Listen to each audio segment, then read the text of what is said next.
Ndidi, and first the headlines.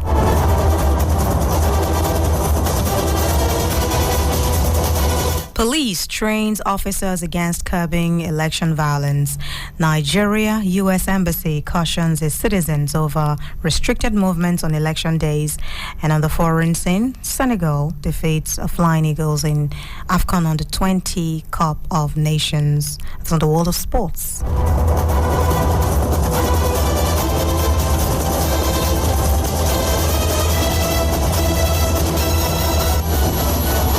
President Muhammadu Buhari has appealed to Nigerians to remain patient as his administration takes appropriate actions to mitigate the hardships occasioned by the controversial Naira swap policy. The policy, described by some as hasty, was designed by the Central Bank of Nigeria to limit cash hoarding and vote buying ahead of the general elections, but has since given rise to Naira scarcity and violent protest across the country. President Muhammadu Buhari made the plea in a video recording released earlier today. I'm calling on specifically our traditional rulers, religious leaders, and parents to warn their followers and world alike to not allow themselves to be used by a few to foment trouble. I want to assure you that the government has taken adequate security measures to allow everyone to come out and cast their votes. I am therefore appealing to everyone to give them the necessary support. Fellow Nigerians, I want to use this opportunity to once again thank you for electing me to be your president. The president thanks Nigerians for electing him to be president for 2 terms, and he urged them to vote for the APC standard bearer, describing his desired successor as reliable and sure to build on existing achievements so far recorded. I am not a contestant in this election, but my party, the All Progressive Congress, has a candidate in the person of Aswaju Bola Ahmed Tinubu. Tinubu is a true believer in Nigeria, who loves the people and the development of our country. I am calling on all of you to vote Aswaju Bola Ahmed Tinubu. He is reliable, and I trust he will build on our achievements. Meanwhile, the All Progressives Congress has called on the federal government and the Central Bank of Nigeria to respect the Supreme Court order of interim injunction on the implementation of the cash swap.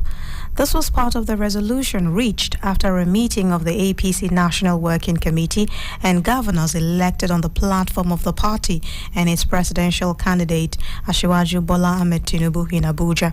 Addressing newsmen on the resolution of the meeting, which lasted for about 3 hours, the APC chairman, Senator Abdullahi Adamu, said the party leadership, governors, and the party's presidential candidates are on the same page on the subject. This has to do with the issue of currency redesign. We note very seriously that the program and its implementation is causing tremendous difficulties to the people of the Federal Republic of Nigeria and to the national economy. But we urge the Attorney General of the Federation and the Governor of the Central Bank of Nigeria to respect the Supreme Court order of interim injunction, which is still persisting. The meeting is urging His Excellency, Mr. President, to intervene in resolving the issues that are causing these great difficulties to the people and to the economy. And they also urged President Muhammadu Buhari to urgently intervene and halt the current suffering Nigerians are going through due to the faulty implementation of the new monetary policy. Hence, by our presidential candidate. Once the chairman spoke that the governors and the party are one and the same, and I'm very, very proud about the conduct of our campaign by our presidential candidate under the leadership of our party, led by Adamu. and the Director General of the campaign. And indeed, governors across the state have been doing, and candidates, APC candidates across the country have been doing a tremendous job of mobilizing the Nigerian populace, and we are very, very impressed with the support of the majority of Nigerians.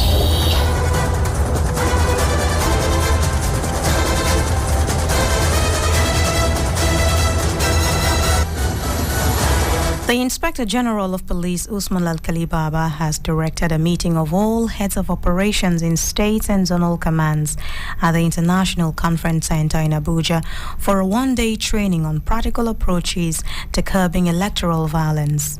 Spokesperson for the command, Muyiwa Adejobi, said the training, slated for today, February 20, 2023, they will be particularly for officers responsible for strategic operational deployments and active field duties across the state of the Federation.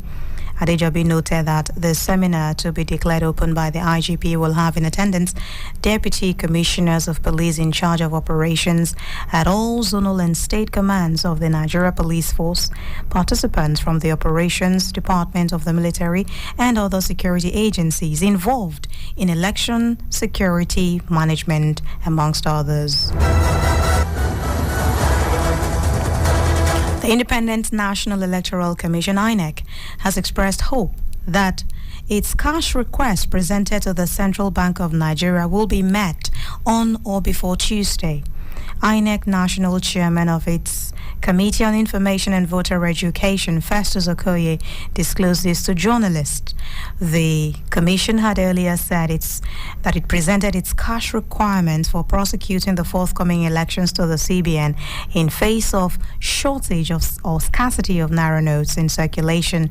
The Commission had explained that even though it does most of its payment through online transfers, some specific services had to be paid for in cash.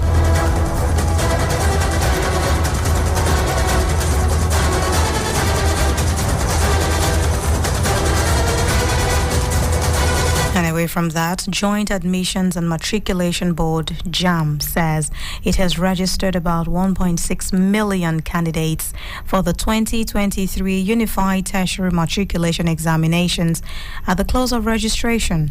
The Registrar of JAM, Professor Ishaq Oloyede, disclosed this at the end of a joint monitoring exercise alongside the Permanent Secretary, Federal Ministry of Education, Mr. David, at the Global Distance Learning Institute in Abuja. Oloyede said about 15 persons discovered to be defrauding the process during the registration were apprehended and are currently being detained. So far, we have registered 1.5, more than 1.5 million, about 1.6 now, a million. That is 1,600,000 candidates, about that figure. I didn't check this morning, that's why I couldn't give you specific number. But that's the number we expect, because we do not expect more than that, because the direct entry starts today. Are there any challenges so far? No, except the normal challenges of people who want to defraud.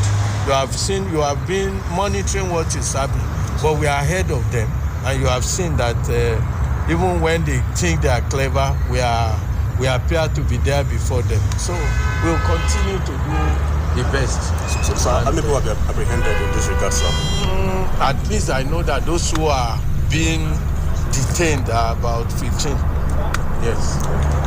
And in his remarks, the Permanent Secretary, Federal Ministry of Education, Andrew David Adejo, emphasized that there was need to extend the registration to give candidates facing the challenges of naira redesigning the opportunity to register and be part of the process.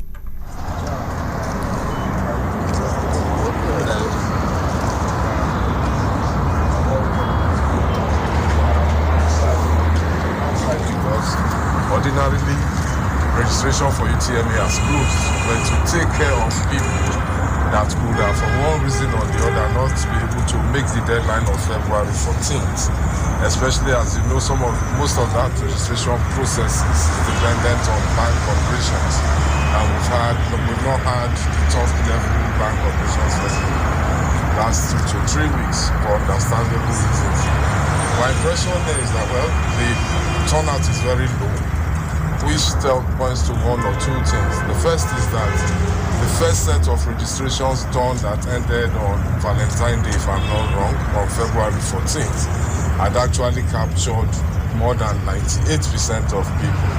So the people that are being captured now are maybe those that are left over. Today, for instance, we only met 3 people. We asked the head of this center how many came for registering on Saturday. He said about 15 and 18. So I think the monitoring gives us the confidence that yes, it was a good idea to extend so that you don't leave anybody out of the box and say, I was not registered. JAMB did not allow me to register.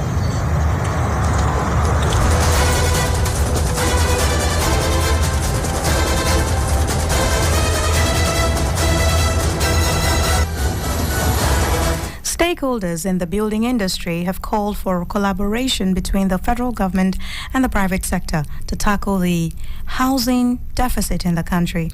This call was made at the maiden edition of the Real Estate Outlook Conference organized by Wema Board Limited.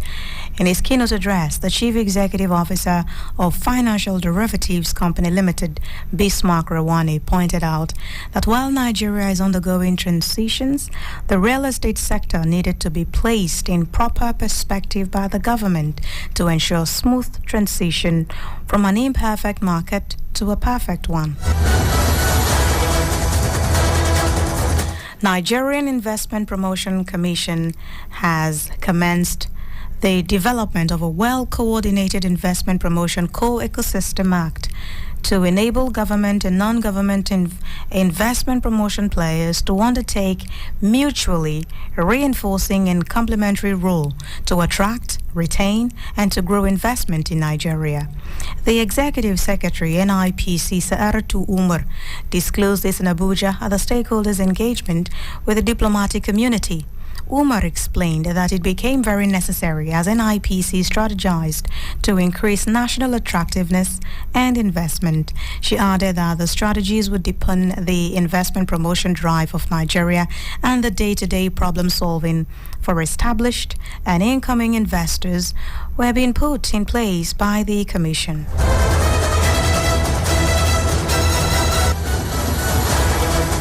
Center for the Promotion of Private Enterprise has called on the Central Bank of Nigeria and President Muhammadu Buhari to allow old Naira notes to be deposited at commercial banks.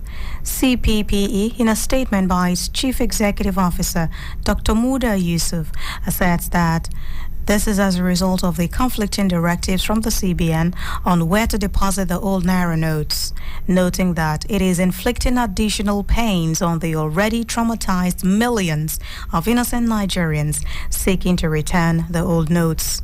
Dr. Yusuf further explained that the process of returning old notes has caused chaos and may be overwhelming for the CBN to manage without affecting the citizens.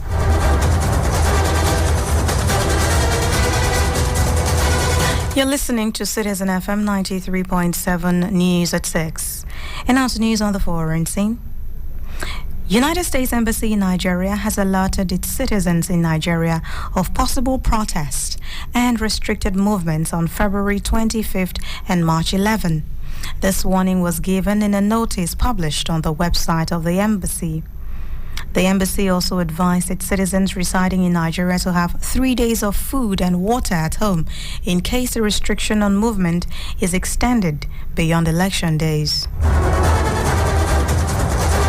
The Economic Community of West African States, the authority of the head of states and government of ECOWAS, has commended the Nigerian government for creating a safe environment ahead of the elections coming up soon. And this was made known in a final communique signed by His Excellency Umaru Embalo, President of the Republic of Guinea and the Chairman of ECOWAS Authority, and this was made available to newsmen.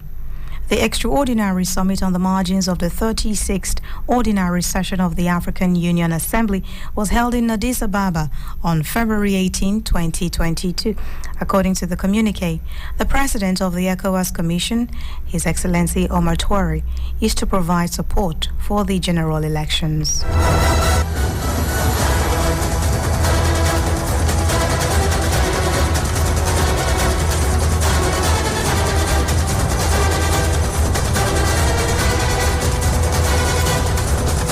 Dissecting the controversial CBN directive touted as addressing vote buying and illicitly hoarded funds, Obi Ezekwesili argued that it was crucial for Apex Bank to be thoughtful about the policy.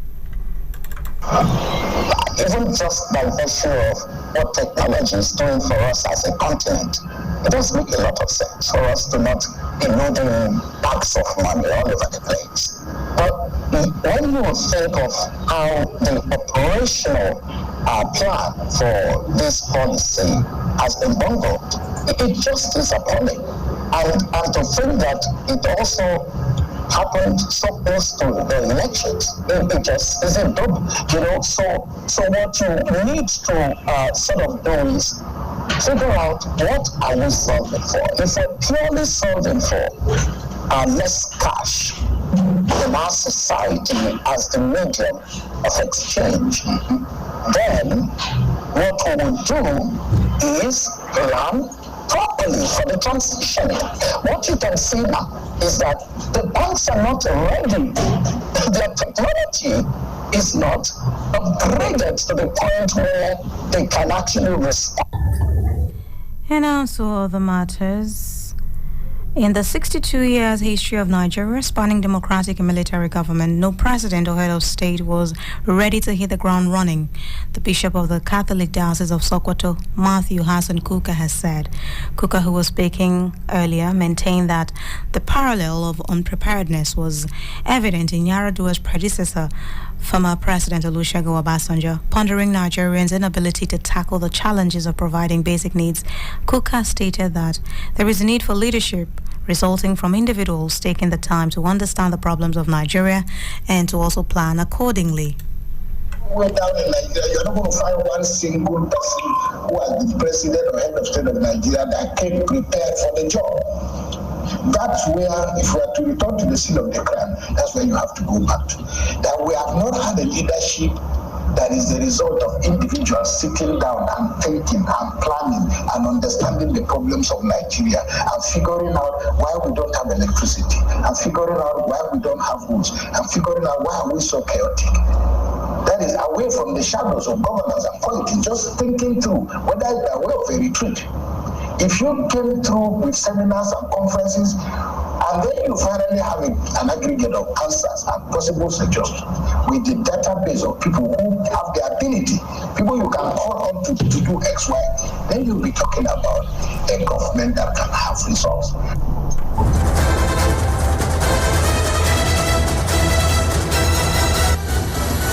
And now to news in the world of sports. Souleymane Faye scored the only goal as Senegal edged Nigeria's Flying Eagles 1-0 in Cairo in their respective opening match at the 2023 Africa Under-20 Cup of Nations. Journalists report that the victory moved Senegal to a top spot in Group A of the competition tagged Egypt 2023. The striker broke the deadlock 5 minutes before halftime at the Cairo International Stadium. The young Lions of Teranga started strong in midfield with Lamine Camara and team captain Samba Diallo pulling the strings for the WAFOA champions.